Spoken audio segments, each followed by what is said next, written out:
Hello, everyone. Thanks for joining me today. My name is James Bunte. Um, I am the saxophone professor at the College Conservatory of Music at the University of Cincinnati, and I I'm going to give a little talk on working on your technique, also how it relates to phrasing, how it relates to practicing and some other things. But before we start, just to give some time for people who are joining, I'd like to thank Nathan Knabb again for putting this together. This is a fantastic forum for us all. I think we all need to be communicating with each other and hearing lots of different views. It keeps us motivated to be thinking about new things when we don't get to interact with our teachers and students on a regular basis. So I'm very grateful to be included in this. And I'm hoping that the people who are joining could ask some questions. We're going to use the chat part of Zoom for questions today. If we want longer discussions about um, either sheet music books uh, or other types of discussions, we can switch over to the Facebook. But during my little talk today, I'm hoping that we can. I'm going to be very open to questions and respond. Hopefully, when I see them, we'll see. Um, before I start my talk, I just wanted to reiterate a couple of things that Professor Zach Sheeman said last week. Um, One of the things that he was talking about is intrinsic motivation, and I will say that this is something we're all dealing with right now is maintaining our motivation. So since I'm talking about technique today, I will say that one of the things that we can do to keep ourselves, motivated is to avoid guilt. And one of the ways we can do that is to have some kind of daily minimum, even on our worst day or on our day where we're really not motivated to practice and keep ourselves progressing. At least we don't regress if we can have some kind of daily minimum. Now, this can be a little bit different than your warm up routine, or it could be the same as your warm up routine.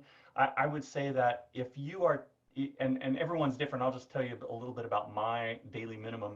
Um, I address three T's. I address something with tone and the overtone stuff exactly out of the Cinta voicing book is exactly what I do for tone. I may include some niente fades in there just to work on um, control at soft dynamics, and I do something with vibrato every day. Um, that's the first T, tone. The second one is technique, and that we'll talk a lot about that today. Um, Almost always something with a metronome every day. And then the third T is tongue. If I can do something with tonguing, something with single tonguing and double tonguing every day, um, I feel like I have, you know, at least I don't lose ground. Even if I don't work on my repertoire or my etudes, I at least have I've done my maintenance, which I think is super important because then at least we can feel like we're in the game and we're not losing ground every day.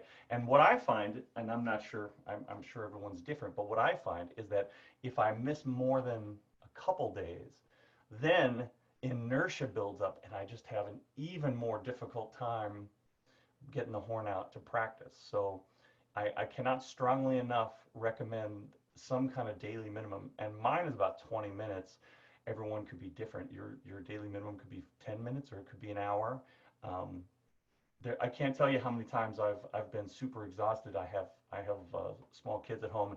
I can't tell you how many times I'm exhausted at the end of the day, and I'm like, I just don't want to practice. And my wife smartly says, just go do your daily minimum, and that way the next day you feel good and you can go at it. So anyway, the other thing I really appreciate about Professor Sheeman's talk was that it wasn't on some um, obscure technique.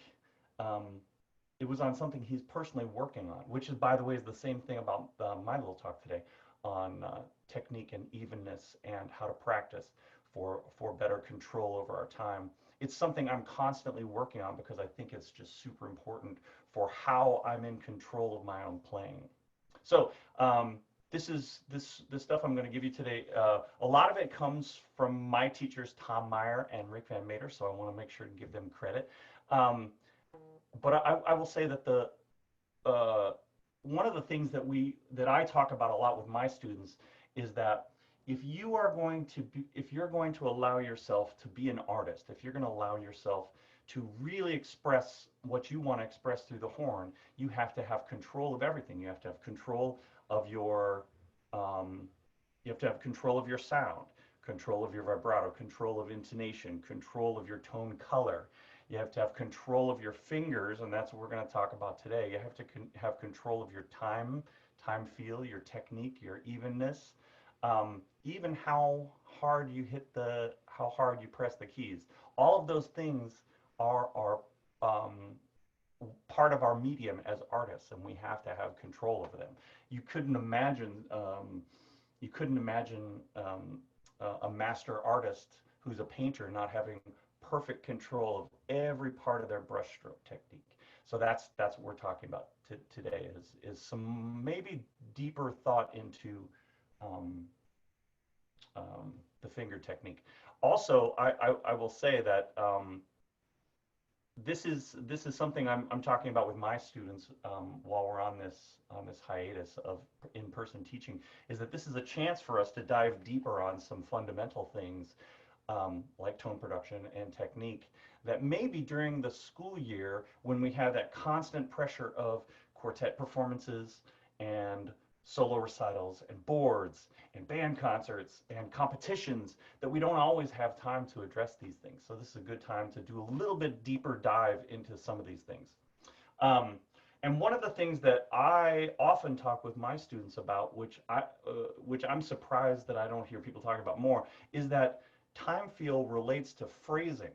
So, so having some understanding of controlling our perfection of technique in time is exactly how we express ourselves through phrasing. So I'm not going to get ahead of myself. That's just a little bit later in the talk. Um, I will say that one more background thing about this.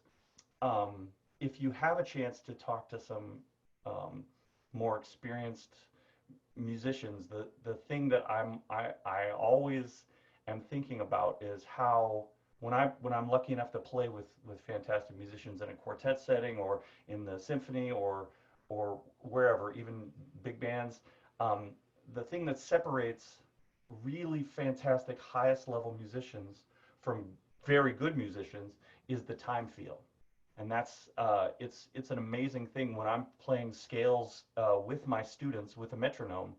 It doesn't always feel good. So we're gonna I'll give you some exercises to make that better. Okay. And by the way, what's so interesting is that I think in the saxophone community we have really made a deep dive on intonation in the last 10 or 15 years. I think with the proliferation of drones and everyone having intonation apps on their phones and tablets and computers, that I would say intonation in the world of saxophone is better than it's ever been, and which is fantastic. And I think people work on it, and I think everyone's got great techniques and ideas on how to do that. I think time field is just as important, and I don't think we talk about it. I still think there's most of my younger students rush a lot, and so this is something I've come up with a few practice methods. Um, so, what is time field? Um, this is something I'm sure we've all heard, don't rush or don't drag or steady time or whatever the musical situation calls for. But I think that implies somehow that the beat is a singularity, that somehow we have a point at which you are either on or not on, and that's just not that's not the case. I think that every kind of music, every tempo, every group of musicians has a width of beat. And so it's not a moment in time. And the slower you go and the bigger the group, the wider that time is. It's amazing playing with an orchestra, with 90 other musicians on a slow tempo, how wide that beat is. and how the musicians are incredibly good at lining things up within this very wide beat. Um, I think that's something that we as saxophonists, we don't get to play with orchestra all the time, so we're just not as sensitive to that. So I hope to give us anyway a couple things to think about. So in the beat, we have to practice playing. If here's the width of the beat, we have to be able to play exactly in the middle. We have to play slightly behind and slightly ahead, and just or on the front side of the beat or the back side of the beat. And we have to practice this just like when you're playing with a drone. You have to be able to play exactly no beats. You have to be able to control it, go slightly above, slightly below. We all know that based on where you are in the chord, you you don't just play tuner pegged. Every chord, every situation, even scales have a type of intonation you should deal with. So we need to be able to manipulate where we are in relation to the pulse. So that leads me to my first exercise.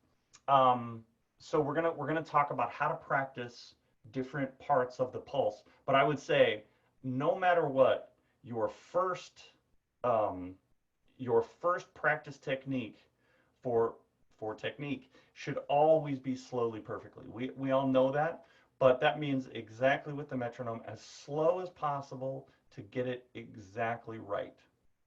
So when we're learning new music, it's probably not the right time to manipulate the time feel. So we should be playing exactly with. Now, as soon as we learn our notes and rhythms and can play things slowly, we should um, we should think about, especially on technical passages that are ones where we tend to rush. We should practice playing, and I'm gonna demonstrate this, ahead of the beat, with the beat, and behind the beat. So um, let's start with that as technique number one.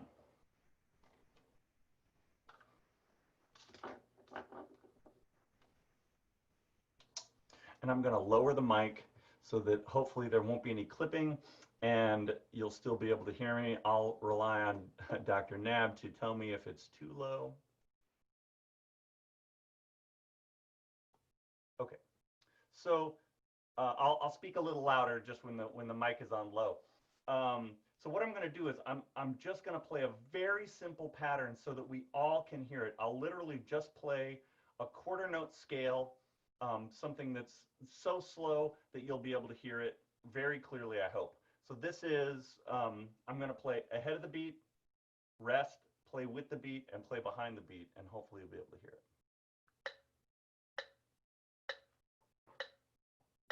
So this is just quarter notes, ahead of the beat.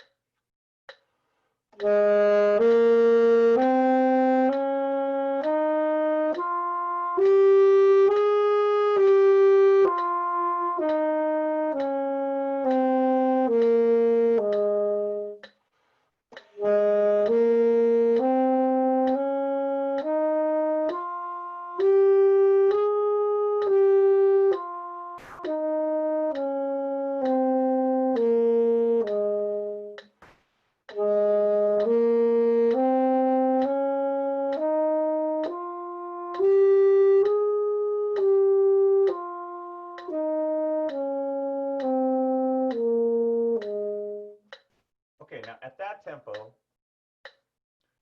it's it's incredibly obvious and really doesn't sound that good at all to play ahead of the beat or behind the beat. It really just sounds wrong, and that's fine.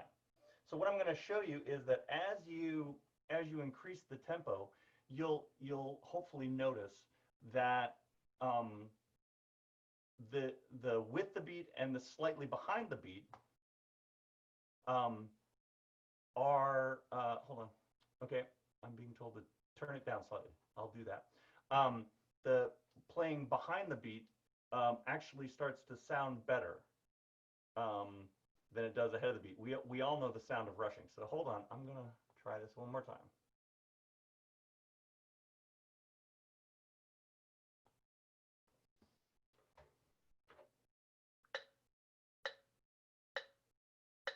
So this is, and I'm gonna switch to eighth notes so you can hear what I'm talking about. This one is the head of the beat.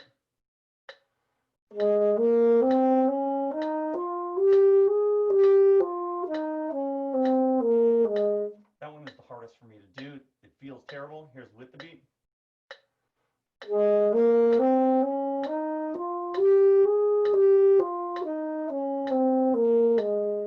Behind the beat.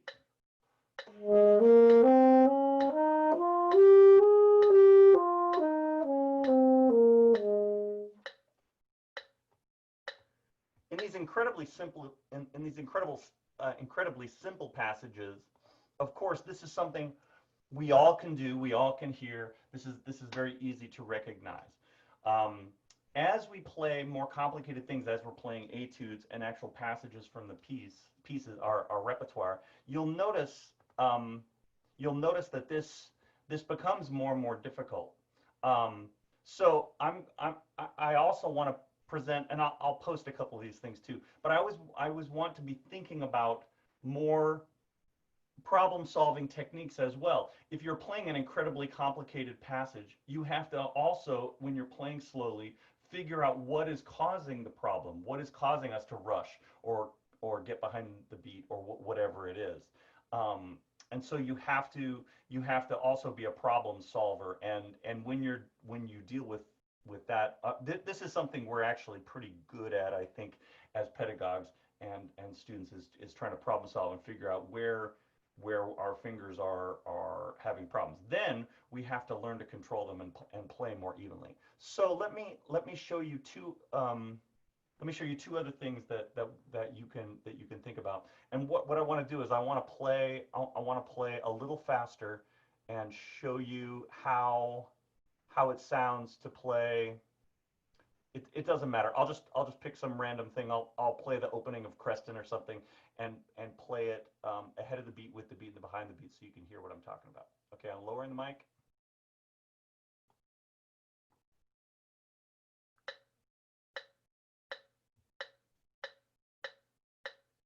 Okay, I'm not going to play at full tempo. What I want to do is play at a tempo where we can really hear what we're doing.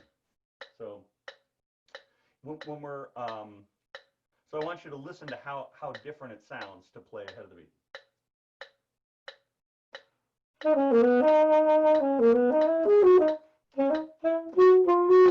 And so it's so difficult to play that far ahead of the beat. What I want you to listen for is where it's clicking exactly with the beats, especially the ones that I'm going to jump off of, the tied notes.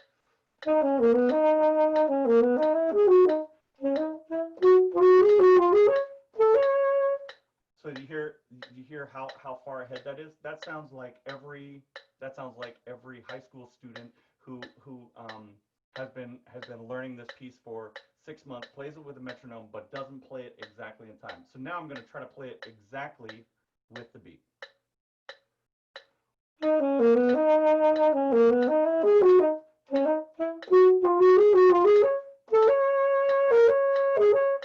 And especially hitting those kind of downbeats, thinking about how we're going to make, it's not just corrections, it's planning exact 4 16th notes in each beat and how we're subdividing every single thing. So one of the hardest things is syncopated passages. So we're talking about Ibert and the Biedenbinder images and Clonos and Creston, of course. But those kinds of things, it's so important to be able to play exactly with the beat. Now, you might think, well, so playing with the beat is going to be best for most technical passages. Where do we need to actually play behind the beat? So, I'm just gonna play something I'm practicing right now, and I'm going to show you a couple different ways to approach it. So this is the Debian Flute Sonata, which I've been working on this transcription. Sorry, I'll turn it up so I can talk. So what I'm going to do is I'm going to show you what it sounds like when you're playing a slow movement ahead of the beat, with the beat, and behind the beat, to see how that feels.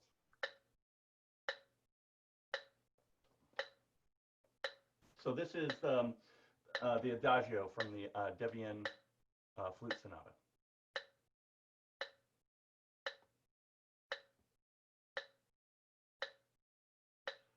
This is ahead of the beat.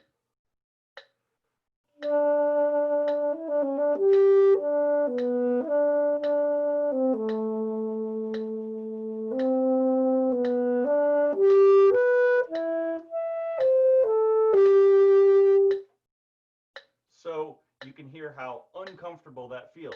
Well, imagine how the other musicians you're playing with feel at that moment. Now I'm going to try to play exactly with the beat. I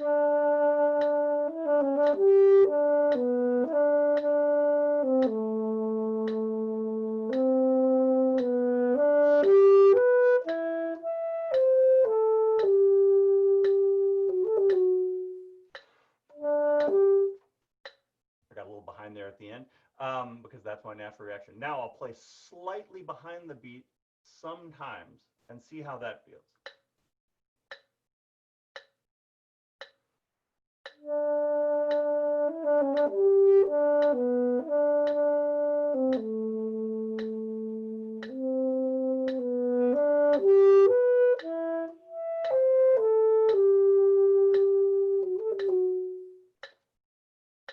So what I was doing, this is very difficult to do, of course, over this kind of format, is in person. I encourage all of you to try phrasing ideas with a metronome. So even though you're going to play not exactly with the metronome, you should try playing, of course, first with the metronome. Then try phrasing ideas with the metronome going, but don't exactly follow it. You can be slightly behind, slightly ahead. And what this does is this makes you much more sensitive to where the beat is, just like you're doing with intonation and the drones. So when I'm practicing slow movements of any type, I often put on the metronome slightly slower than the performance tempo, and play around with ideas, phrasing ideas, where I can inside the beat change the internal pulse of the 16th notes or 8th notes to give me the phrasing ideas I want. And one of the and so this allows for 2 or 3 things that are super common in all types of music, not just classical music, but the idea of stretching certain notes to give them emphasis, making up a tiny bit of time in the middle of the pulse, and being exactly correct or a tiny bit behind on the resolution note. How many times have we all been performing with piano or quartet or band or other musicians, and we hit the resolution note too early? It's the worst feeling in the world. So we should always be practicing our sense of pulse and where we hit each beat, so that we can, first of all, never be the first person hitting the resolution note. In fact, my teacher in undergrad, Tom Meyer, used to say it's the best musicians play things at the last possible moment and still be correct. I think that's a very difficult thing to teach, and the only way we can do it is through this kind of practice. Okay, so when we're practicing slowly and we're doing it with the beat, there's 2 other things I really want to talk about, and then I'm going to talk about actually some resources for this. One of them is compression. So the other thing I hear all the time in musicians of all instruments and all levels is the compressing of 16th notes. So when we're playing, especially when we're playing straight 16th note passages, people are compressing those 16th notes so that they become like a cluster at the if our beat is this wide, the cluster becomes right at the front of the thing, instead of. So one of the We all have practice techniques.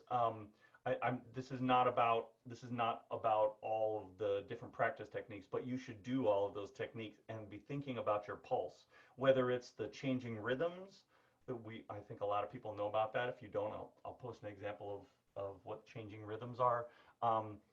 Changing articulations, also forwards and backwards. I know that one of the first times I ever did forwards and backwards was on the Creston Sonata in the very famous arpeggio in the second line of it, whatever.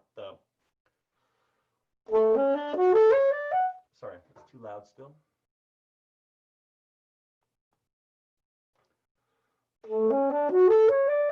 So my teacher made me play.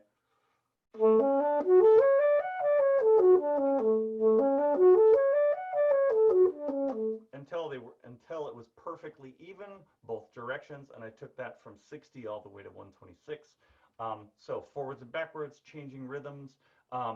There's a technique that I like, which is umbrellas and reverse umbrellas, where you're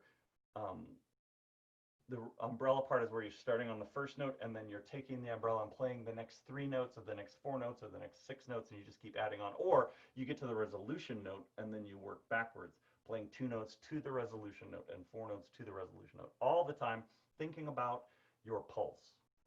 Okay? 3 things I want you to think about when you're practicing technique. Number 1, always work for relaxation. This is the bane of all of our existence as musicians. We sit in a room with ourselves and our egos, and we want to learn things as fast as possible, which leads to tension in our shoulders, our arms, our back, our neck. If you have access to any kind of Alexander teacher, I couldn't more highly recommend it. I've had a lot of hand pain, well, my right hand especially, through my career, and Alexander really helped me get to the bottom of that and start relaxing things. So when you're working on technique, always work for relaxation. When you lock up any muscle in the chain above the hand, if you lock up muscle here, muscle here, muscle here, all the way down to the bottom of your back and your legs, if you lock any of those up, you're gonna cause, first of all, tension, which can cause pain, and also you're gonna slow it down. We can all do this exercise. I'll just show you this exercise, which is just wiggling your fingers as fast as you can, and then all you have to do is tighten up a muscle. Let's just choose the bicep. So I'll tighten up the bicep as much as possible, and then I'm wiggling my fingers, and it gets harder. And now I'll tighten up my shoulder and wiggle my fingers. It gets harder. Tighten up your back. It gets harder and harder. So as we tighten things behind the chain of our fingers, things get worse. So always work for relaxation, number 1. Number 2, it's so important that we practice in a mindful way instead of mindless practice. So when you're practicing, have goals, even if they're small goals. Working to play better with the metronome, working for relaxation, okay, I'm going to work to get this passage in a relaxed way from 60 to 82, and I'm going to do it 10 times on each metronome marking in between. And just being thoughtful about practicing just makes you so much more efficient.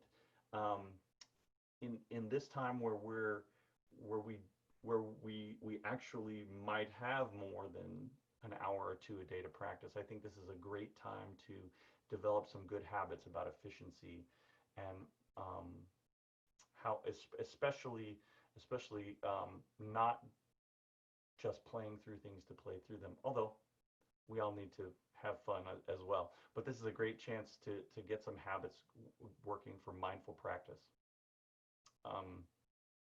And then also, since we're all working with technology now, literally all of us are, this is a great time to start recording your practice. It's a great time to make videos of how you're doing on technical passages, etudes, scales, things like that. Okay, those 3 things. Work for relaxation, practice in a mindful way, and record your practice. Okay, I'm going to give my favorite 4 technique books. so that I give you some things to think about when practicing. The one I'm into most recently is the Tafano Gobert 17 grand exercises for mechanism, which is on IMSLP. It's also on Scribed, but you can also just buy it, which I have my own copy. Even though I'm married to a flutist, I bought my own copy. I really love the Londex mechanical exercises and either the Lagam or the Kiniston daily exercises. Those are fantastic. Many teachers put their own packets together, which I think is also great. It's not about how many different kinds of patterns. It's how well we learn them, though. So I would like to leave some time. So it's 3:30. I'm not planning on going a full hour, just so you know. I just wanted to. I have one other thing I want to talk about if there's no questions. But I'm hoping you guys might have ideas or questions which you can put into the chat part.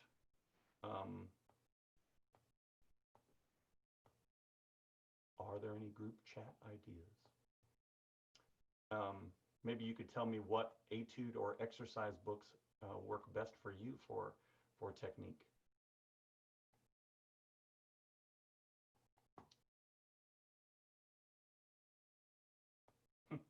Okay, so I'm not seeing anything right now. Let me. What I want to do is I want to give. I do want to give one other. Oh, Exercise Mechanique Volume 2. Yes, of course. There's 2 volumes. I think the one I typically use the most is Volume 2, actually. Oh, there's a very good question from Luke. What's the best thing to do when you get stuck on a technical part? So, well, let me just recap my favorite couple exercises. Oh, and Heidi says close A all day. Oh, close A. Yeah, the daily exercises is the close A is a great, and also I think there's 2 close A books that are quite good. What the main thing I find when I get stuck on a technical part is that there's something that's in my technique that's causing it to be either uneven or I'm literally playing a wrong pattern. So I guess I'll talk about my top 2 methods for fixing it. Let me just go over this one tiny pattern, and then I'll answer some questions. So try this method if you've never tried it. I feel like a lot of people do the changing rhythms, but not everyone does the reverse umbrella. So I'll just take a passage of something that I'm working on. I'm going to lower the mic.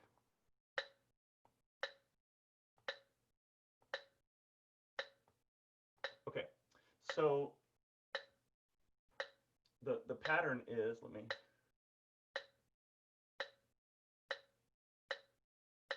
see.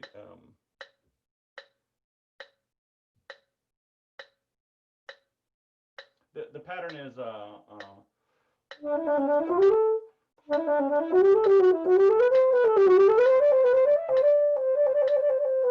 okay.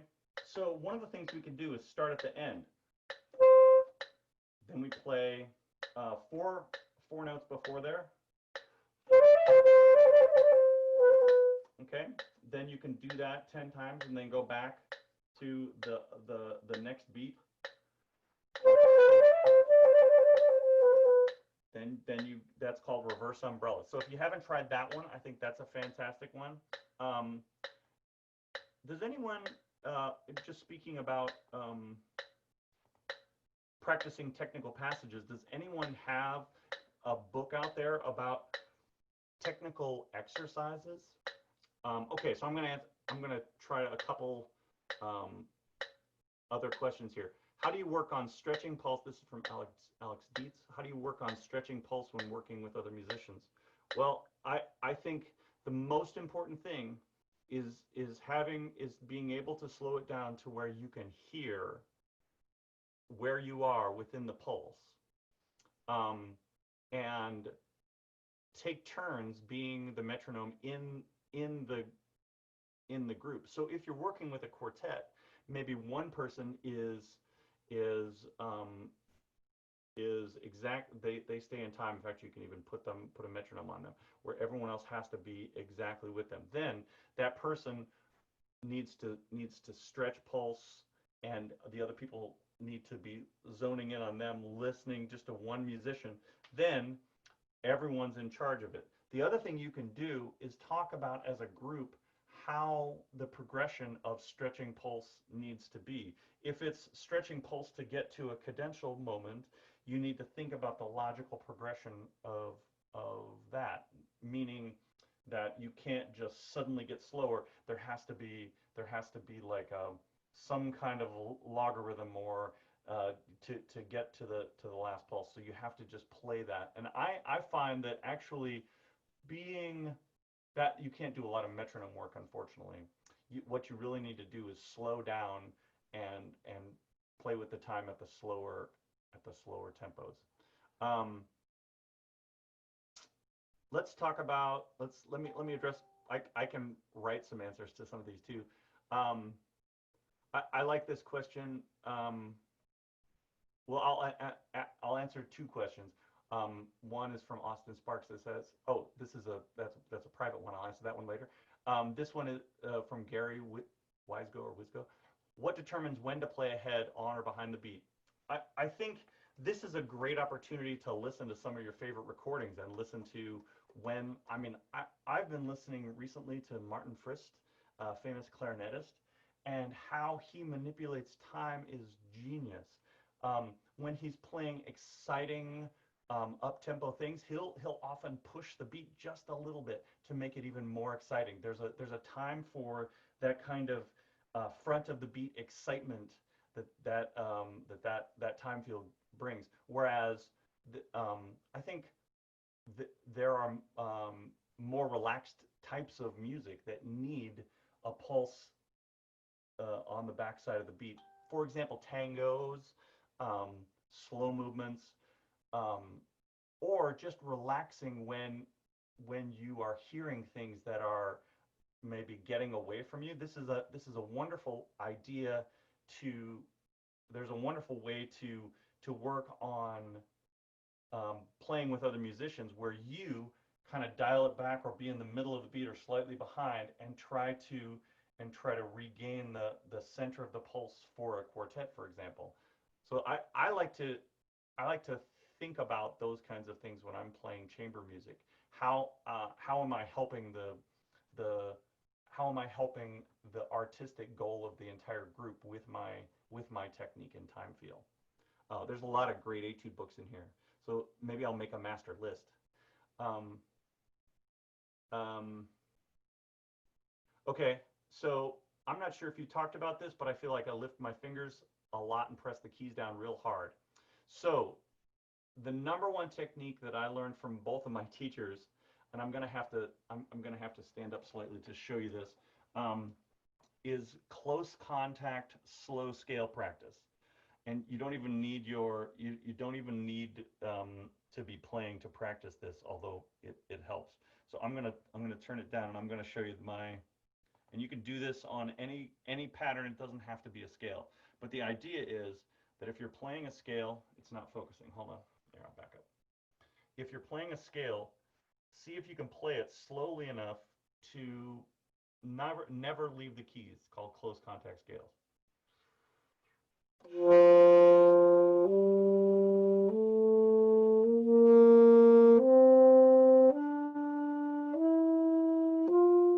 So if you're practicing some close contact scales in all 12 keys, you can learn to get your fingers to relax a bit more. And then as you're practicing and working things up, make sure to practice with a mirror or videotape so that your technique looks just as relaxed as it did when you were doing the close contact scales, and you're not having any kind of finger things happening. So this takes a lot of slow practice and working on relaxation, because part of the issue with your fingers coming up and hitting the keys really hard is tension. We feel like we have to muscle through things. So what we need to do is put as little muscular motion as possible to get the keys to close. When you watch amazing flutists and clarinetists play, their fingers are so elegant and light. And even though we have a little bit farther to travel, that is what I want to emulate. I want to emulate the idea that our fingers need to feel effortless, light, and elegant. Um, and yes, I use something over my teeth, although I use a little sports guard, which is which I've flattened. And let me see if I can get that to, so you can see how thin it is. Okay. And I molded it over my teeth. So I definitely use something. I've used Ezo in the past. I don't find that I like this because it feels the same every day. And I have several of these made. Um, um, okay. So there's a couple private messages. I do like Licour's 28 etudes. That's from Kevin. I use that with almost all my students because it's different finger patterns, which I think is fantastic. Um, the getting out of tertian harmony, getting out of diatonic major scales is one of the best things for us. We need to be thinking about that. Um, so uh, let me give you one of my other ideas for, especially for complicated finger patterns. I don't know if people are doing measured trills. Um, um, so here, let me just show you one other idea for measured trills, and this really helps with finger position and technique as well. So again, I'm gonna lower the volume and try to do some measured trills. So you have to do both the easy finger combinations and difficult ones. I'll do a couple of each.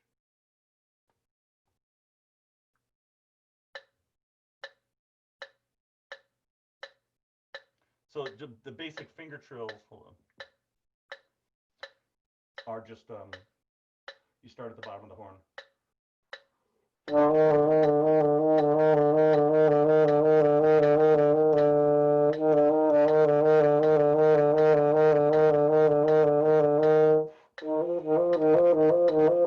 That kind of thing.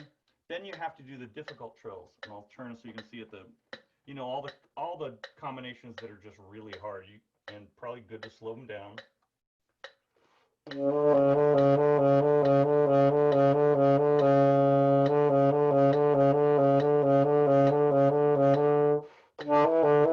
That kind of stuff. I'm sure that was maxing out the microphone because I was too close. Sorry about that. Anyway, measured trills, and you can do measured trills any interval you want, any difficult finger combination you can. Um, um, and Jonathan has a great comment here about how did you learn to trust that slowing down and mindful practice would actually lead to efficiency. Um, I will tell you that's a huge struggle for all of us, myself, my students. What truly, um, Rick Van Mater, my teacher, who is very good at talking about technique and evenness and time feel, just kept after me for some pieces that I was working on when I was a grad student, and made me play them incredibly slowly and in time. And what I found out is that just on a whim, I would try to play things. He would say things like, "Don't play them at tempo, maybe ever, until you feel like they're effortless." And I actually did that once or twice. And then when it was time to play them at tempo, a week before the performance, playing them with the pianist, things like that, I found that it was easier than it had ever been to play things accurately. So I would say this: we all need to just challenge ourselves to do it on one piece, just to do it exactly the way we know we need to do it, which is slowly, perfectly, relaxed until it builds up. We build up the time where we're getting, the rule of 7 or 10, 10 times perfectly at every tempo, and perfectly means exactly in time with the metronome too, and prove it to ourselves. I think we all have to get over that ego struggle. It's very difficult. Um, I like that quote Nathan Nab is quoting here. At first practice slowly, then more slowly, and finally very slowly. And I think those of us who are studying music, um, practicing every day, we have plenty of finger speed to play things. What we don't often have is evenness and control of what our fingers want to do. And I think if we work on that, I think the speed will come. I've actually never had a student who really practiced um, slowly perfectly who wasn't able to play it faster later. I don't think I don't think it's well, I'm sure it's possible, but I just haven't seen it. People who practice slowly perfectly um, always do better. And I'll tell you, one of the things that brought it home, and I won't mention names, but there was a very famous musician who came to the University of Cincinnati to play a recital and borrowed my office to warm up. And I sat outside my office just curious to see what they would do as a warm up. And they put on the metronome and they played all of their stuff like it's 50 or 60% tempo. They just went through most of the stuff in their recital repertoire playing, and they never played it faster, never. And then they performed the recital, of course, at tempo. It sounded amazing, and it was just another thing driving home how important it is to be working on playing things under tempo. So we need to learn to trust ourselves. Um, oh, the name of the flute transcription I'm working on. It's the um, Debian's Flute Sonata #1. It's a lovely piece. I find myself trying to find some fun things uh, to do on recitals. I'm playing some very standard repertoire. I'm trying to play a new transcription every year. I'm trying to play some chamber music every year. So yeah, I'm trying to find some different stuff to challenge me. And what I have found is that um, we as saxophonists don't have a lot of music that has those fantastic antecedent consequent phrases, the things that violinists and flutists and pianists play their whole lives. And so I think practicing something from a different time period. Devienne was called the Mozart of the flute. He was a contemporary of Mozart's, and practicing something from the classical period changes the way I'm thinking about music. It's fantastic and really fun. Um, and we can certainly add more technique books to the list. So if we want to later, and the in closing, hold on, let me go to my notes for 1 second. Um, yes. So in closing, I'll just say this. Um, the more I play with other fantastic musicians who I aspire to I aspire to their level of artistry and their level of musicianship. Um, their technique disappears. It doesn't. When I'm listening to the principal flutist in the Cincinnati Symphony, nothing sounds hard to this person. It's remarkable to me. So the ease of technique and the effortless way in which I hear the greatest, the Emmanuel Pauds and the Martin Frists and the Martha Argerich and all the famous musicians on other instruments. When I hear them play, that you never hear the technique. It just sounds like music, and that's what I aspire to. I aspire to work on technique to where hopefully at some point it disappears and we can just express ourselves through music. So thanks for spending a little time with me today, and feel free to ask questions on the Facebook page too, or hit me up privately. Um, I appreciate your time today, and thanks to Dr. Nab again for putting this all together. This is a fantastic week. Make sure to tune in tomorrow for Tamor Sullivan and also for Deborah Rickmeyer this week. It's fantastic. Every week is jam packed. So, thanks very much. I hope you guys have a good day and stay safe, everybody.